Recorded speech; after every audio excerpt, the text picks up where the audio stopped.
Oh, hey. This is Michael Sinclair, one fourth of Bobology, a research group made to look at something about genomics. Trust me, I hope this is good. So, anyways, so that long pause, I'm so sorry for it, but I'm trying to wrap my head around this. Trust me. So right now, I was just coding something on this amazing school computer, something called Linux, which is where I did the bulk of our research, mainly pertaining to genomics. We downloaded a bunch of different genomes from the NCBI website in order to analyze them for a greater project. What is a greater project, you might ask? I'll explain that later on. Basically, that's the main procedure for our project. However, I'm going to be discussing a few important terms because this project gets a bit head-hurting. I hate thinking about it sometimes. So I want to explain the earlier concepts like k-mers, population, and diversity in order to let you guys understand our presentation better. Stay fresh. Sorry. So, we're in my science room. Well, not my science room, my teacher's science room. I was borrowing it for now. I'm one part of Bobology, but so today I'm just going to explain, principles of the most basic principles I need to know to understand our presentation. And I would like to show with the board and more. So continuing on, the first thing is about diversity. Why is diversity in ecosystem important? So as people, if you notice, diverse communities and people are important. Having a mixture of people, a mixture of different races, ethnicities, creates a healthier environment, creates more ideas, more circulation of ideas, and in general, more intuitive designs in our real world. In an ecosystem, something similar. You want high diversity in ecosystem. You want fungi, you want your protists, bacteria, archaebacteria, you want plant life, you want animal life, you want animals from all trees of life. And this will all contribute to a healthier ecosystem. An ecosystem with just trees isn't going to live long. So it's the helping of these different aspects of our ecosystem that are important in order to reach our larger goal. And we're going to see this through with something called k-mers. We are testing how k-mers can predict the viability, the healthiness, or the diversity of an ecosystem. To start off, what is a k-mer? K-mer is a substring of any length, and this is usually used for genome assembly. The k-mer allows you to generate a unique sequence from any small ones. Each unique k-mer sequence is identified, and extra copies are eliminated. For example, on the image that I have below is an example of a k-mer.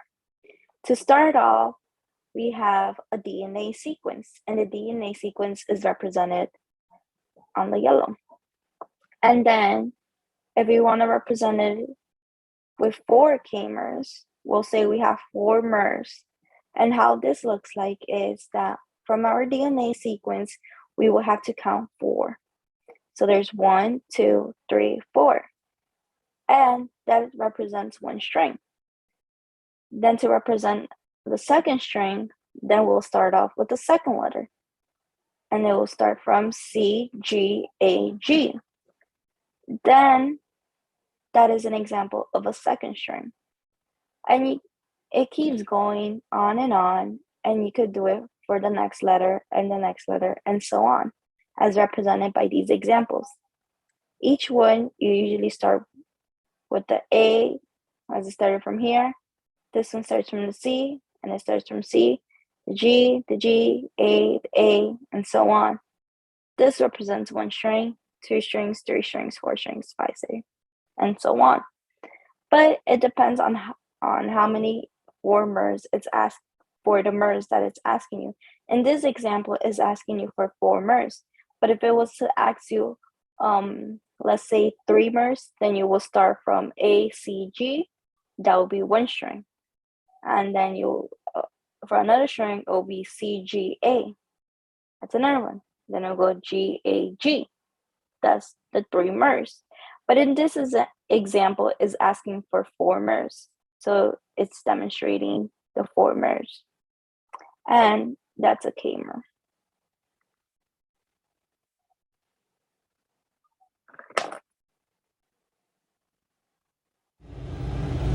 What is biodiversity? Biodiversity is basically the variety within and among species on a given site, ecosystem, or landscape. Biodiversity is measured by richness and evenness. Diversity can take several forms, such as genetics, life forms like grasses, forbs, trees, and mosses, functional groups, which is deep-rooted, nitrogen-fixing, soil crust, and evergreen, and etc. But why do we measure biodiversity? Biodiversity, the measurement of richness and evenness, is important as higher biodiversity is associated with a healthy ecosystem. Diverse communities have increased stability, increased productivity, and a higher resistance to invasions and other disturbances. Biodiversity is expressed at several scales, which leads us into our next topics, alfalfa and beta diversity. So what are alfalfa and beta diversities? If you really want to know, the simple definition is one measures diversity of a particular area, like a single population, while beta diversity measures similarity and dissimilarity between populations. Beta diversity is essential for popular statistical methods in ecology, such as ordination-based methods, and is used for studying the association between environmental variables and microbiome compositions. But what is the importance of alfalfa and beta diversity? Alfalfa and beta diversity measure biodiversity based on the special scale which are important in the context of monitoring and preserving biodiversity. So I'm going to talk about ecosystems, communities, and diversity. So this is our little chart right here. So in a given ecosystem, you have something called communities. Now you can test the diversity in a given community. This would be referred to as local diversity, also known as alpha diversity. So this is the diversity of species living in a large community. If your community has a bunch of trees, many different animals from marsupials to amphibians to mammals to birds, different types of fungi, different types of plants, your community will have biodiversity. So, locally. However, this community might have less of that. It might just only have trees, birds, as an example. So, this is when we use something called beta diversity. Beta diversity compares different communities within a larger ecosystem versus alpha diversity. So, the beta diversity can be lower in this case because this simply just doesn't have as much of diverse as this. That's it? So the next thing we're going to discuss is more in depth about what beta diversity is, what affects beta diversity to become higher and lower. So first thing you have to discuss is back to our community idea. So communities will contain species, like I said. So community 1 in this example have A, B, C, D, and E, right? Community 2 has D, F, Y, D. It still contains B and D, right? So whenever something replaces in a species, it's called turnover, which keeps the health of an ecosystem. So when turnover is high, that means that more things are getting replaced. See here, this is an example 100% turnover. None of these species are exactly the same as community 1 originally. This has less so because there's still some that are remnants of community 1. So if you want to measure in this case, out of 5, right, we still have 2. So we need to do 3. You have 3 replaced 3, or out of 5 species, which means that we have a 60% turnover. Right? This is what measuring turnover is. And like I said earlier, turnover means increase in beta diversity, which means a healthier ecosystem. This is an example where beta diversity can go down, collapsibility. So, like I said here, notice how communities can become more diverse and therefore healthier. If it stays the same, this makes it more collapsible. And when a community continuously is collapsible,